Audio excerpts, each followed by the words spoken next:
तो राम मंदिर दान चोरी मामले की जांच तेज है। एसआईटी की जांच का दायरा लगातार बढ़ता जा रहा है।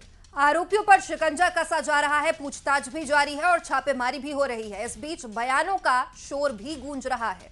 और सबसे पहले आपको इस मामले में आज क्या क्या हुआ है, ये आपको समझाने की कोशिश करते हैं।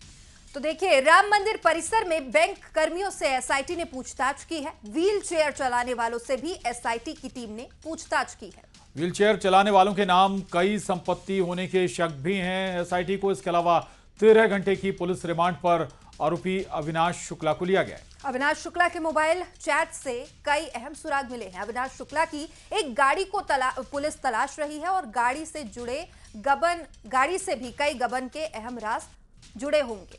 अविनाश शुक्ला को उनके पैतृक गांव ले जा सकती है पुलिस। इसके अलावा धीरेन्द्र शास्त्री ने कहा है कि ये पाप नहीं महापाप है, भगवान दंड देंगे। विनय कटियार ने कहा है कि मामले पर पीएम मोदी से बात हुई है। चंपत राय, गोपाल राव, अनिल मिश्रा को जेल जाना पड़ सकता है। और अब पुलिस और एसआईटी इस मुद्दे से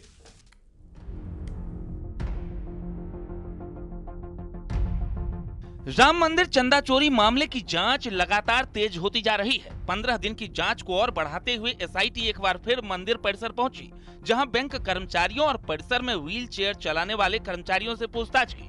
सूत्रों के मुताबिक व्हील चेयर चलाने वाले कई कर्मचारियों के नाम हाल ही में प्रॉपर्टी खरीदी गई। राम मंदिर में व्हील चेयर चलाने वाले लोगों के पास भी अब धन और संपत्ति इधर 2 वर्षों में एकाएक तेजी के साथ बढ़ी है। लिहाजा इनके ऊपर भी अब जांच की तलवार लटक रही है। कई व्हील चेयर चालक, उनके पास महंगी गाड़ियां, 4 पहिया और 2 पहिया और इसके साथ ही जमीन और मकान भी खरीदे गए हैं। तो एसआईटी की जांच बढ़ती जा रही है और दायरा भी उस जांच का बढ़ रहा है। इसमें कई लोगों के नाम शामिल भी हो सकते हैं। दूसरी ओर पुलिस ने आरोपी अविनाश शुक्ला को 13 दिन की रिमांड पर लेकर पूछताछ शुरू कर दी है। आरोपी का मेडिकल करवाने के बाद उससे एसओजी कार्यालय पर पूछताछ की गई। सूत्रों के मुताबिक अविनाश शुक्ला के मोबाइल चैट से कई अहम सुराग मिले हैं। अब पुलिस अविनाश को लेकर उसके पैतृक घर महेशगंज थाना के बाबूपुर नरियावा गांव प्रतापगढ़ पहुंच सकती है। राम मंदिर ट्रस्ट गबन मामले पर तमाम जो आरोप प्रत्यारोप का दौर है वो अभी चल ही रहा है और इसमें कई और बड़े नाम भी शामिल हो सकते हैं।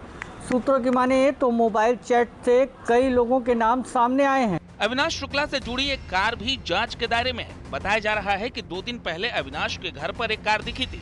कार से अहम सुराग मिल सकते हैं। इस समय हमारी मौजूदगी अविनाश के घर के जो है सामने है और आप तस्वीरें देखिए। उनके घर के बाहर जो है सन्नाटा है, जो उनका मेन गेट है वो बंद है। उसके अंदर जो है उनके माता पिता जो है परिजन जो है बताए जाते हैं। एक और दान गबन की जांच तेज होती जा रही है तो दूसरी ओर इस पर सियासत भी तेज है। अब बीजेपी नेता और बजरंग दल के संस्थापक विनय कटियार ने कहा कि आने वाले दिनों में चंपत राय, गोपाल राव और अनिल मिश्रा को जेल जाना पड़ सकता है। वहीं गोपाल राव पर विनय कटियार ने तीखा हमला बोला। मोदी जी ने कहा रात को वो 1:30-2 बज गए होंगे रात के, तो उन्होंने कहा कि अरे भाई क्या क्या होगा अब। अरे तो मैंने कहा कि सब ठीक हो जाएगा, कुछ तो है नहीं। लेकिन जब हम यहाँ आ गए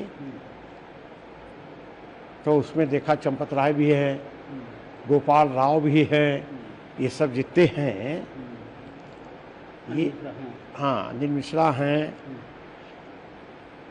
तो ये तो किसी कारण से थोड़ा बच गए, जेल नहीं जा पा रहे हैं। अब हो सकता आगे जाएं। अभी एक गोपाल है, गोपाल राव, वो सबसे बेकार आदमी था। कोई लेन देन नहीं, कुछ नहीं, और पता नहीं किसने उसको यहाँ बना करके भेजा। फिलहाल राम मंदिर मामले पर जांच जैसे जैसे आगे बढ़ रही है, नए नए खुलासे हो रहे हैं। अब देखना ये है कि आगे ये मामला कहां तक जाता है। Bureau report, news 18।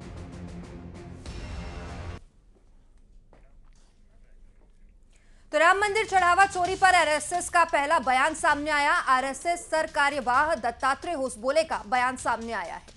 उन्होंने कहा राम भक्तों की भावनाएं आहत हुई हैं और ये भी कहा उन्होंने कि एसआईटी की जांच का स्वागत है, दोषियों पर सख्त कार्रवाई होनी चाहिए। और इसके साथ ही उन्होंने कहा कि हिंदू समाज धैर्य और संयम बनाए रखे, हिंदू धर्म को बदनाम करने की साजिश विफल करे। वहीं हिंदू विरोधी ताकतों की साजिश नाकाम करें। ये सारी बातें दत्तात्रेय होसबोले ने कही हैं।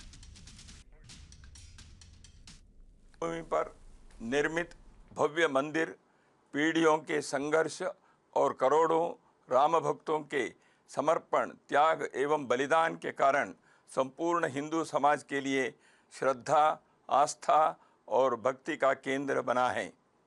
अयोध्या में श्री रामलला मंदिर में रखे हुए दान पात्रों में जमा राशि की चोरी की दुर्भाग्यपूर्ण घटना से समूचे समाज और राम भक्तों को भावना एवं श्रद्धा को आघात पहुंचा है तथा इस घटना से हम सभी आहत हैं। श्री राम जन्मभूमि तीर्थ क्षेत्र न्यास के आग्रहपूर्वक निवेदन पर उत्तर प्रदेश सरकार ने विशेष जांच दल का गठन कर उसकी अनुशंसा पर कानूनी प्रक्रिया प्रारंभ की है। जांच में जो भी दोषी पाए जाएंगे उन्हें कठोर दंड हो, यह सुनिश्चित करना आवश्यक है। उड़ान चोरी की जांच के बीच अयोध्या पहुंचे बागेश्वर धाम के धीरेन्द्र शास्त्री ने बड़ा बयान दिया है। बागेश्वर बाबा ने कहा है कि संतों, मंदिरों की आस्था को कमजोर किया जा रहा है और साधु संतों पर भरोसा कम करने के लिए कुछ कालनेमी षड्यंत्र रच रहे हैं। दोषियों को भगवान के साथ साथ कानून सजा देगा। सभी को एसआईटी की जांच पर भरोसा रखना चाहिए। ये केवल पाप नहीं बल्कि महापाप है और भगवान इसका दंड देंगे। लेकिन एक बात हम और कहना चाहेंगे, आज देश की कानून व्यवस्था पर, एसआईटी पर हम सबको पूर्ण भरोसा करना चाहिए। जांच चल रही है। निश्चित रूप से हमें इस देश के कानून पर, देश की सरकार पर भरोसा है। सभी आरोपियों को दंड मिलेगा। दूसरी बात और हम प्रार्थना करना चाहेंगे अपने बागेश्वर धाम से, वर्तमान का युग कलयुग से ज़्यादा छल युग चल रहा है और इस छल युग में सावधान रहना। वर्तमान समय में संतों पर, महंतों पर, मठों पर, मंदिरों पर प्रायोजित तरीके से, सुनियोजित तरीके से श्रद्धा घटाने के लिए एवं इनके ऊपर आस्था गिराने के लिए इस तरह के षड्यंत्र भी चल रहे हैं, जिसमें कुछ कालनेमी लोग भी सक्रिय हो गए। हमें उनसे सावधान रहना होगा, हमें उनसे सजग रहना होगा और हमें भरोसा है कि जिन जिन ने ये पाप किया उनको भगवान भी दंड देगा और एसआईटी और देश का कानून, यहाँ की सरकार दंड देगी और जांच जारी है। राजधानी भोपाल में अयोध्या के नाम राम मंदिर में कथित चोरी के विरोध में प्रदेश महिला कांग्रेस ने सद्बुद्धि यज्ञ और धरना प्रदर्शन किया है। वहीं प्रदर्शन में प्रदेश कांग्रेस अध्यक्ष जीतू पटवारी, पूर्व मुख्यमंत्री दिग्विजय सिंह और पूर्व विधायक कुणाल चौधरी शामिल हुए। इस दौरान दिग्विजय सिंह ने राम मंदिर ट्रस्ट और आरएसएस पर तीखा हमला बोला है और कहा चंदे में कथित गड़बड़ी के आरोप लगाए। उन्होंने ट्रस्ट के पदाधिकारियों के इस्तीफे और एफआईआर की मांग करते हुए कहा कि वे इस मामले को लेकर अयोध्या में मुकदमा भी दायर करेंगे। बीएसपी के लोग कहते हैं दिग्विजय सिंह तो मुसलमान हो गया, दिग्विजय सिंह ईसाई हो गया, ये धर्म का विरोधी है। मैं आपसे कहना चाहता हूं कि याद रखिए, इनके लिए धर्म आस्था का प्रश्न नहीं है। इनके लिए धर्म जो है चंदा चोरी के लिए है और ये धर्म वोट चोरी के लिए है। ये शुद्ध रूप से व्यवसायी है इस मामले में। इसीलिए तो आप देखते हैं कि विश्व हिंदू परिषद, आरएसएस पे तो हम आरोप लगाते तो कहते हैं हमारा मेंबर नहीं है। अरे तुम्हारा पंजीकृत संस्था नहीं है, उसकी मेंबरशिप नहीं, तो पता कैसे पड़ेगा। और दिग्विजय सिंह और जीतू पटवारी ने भले ही एक मंच पर आकर कांग्रेस में गुटबाजी की खबरों को विराम देने की भरपूर कोशिश की हो, लेकिन इंदौर से आई एक खबर ने एक बार फिर कांग्रेस में कलह सामने ला दी। कांग्रेस के पूर्व प्रदेश महासचिव राकेश यादव ने जीतू पटवारी से नाराज होकर पार्टी से इस्तीफा दे दिया है और कांग्रेस से इस्तीफे के बाद राकेश यादव ने जीतू पटवारी पर कई गंभीर आरोप लगाए हैं और जीतू पटवारी पर जमकर शब्द बाण भी छोड़े। इसके साथ ही कमलनाथ को लेकर भी बयान दिया।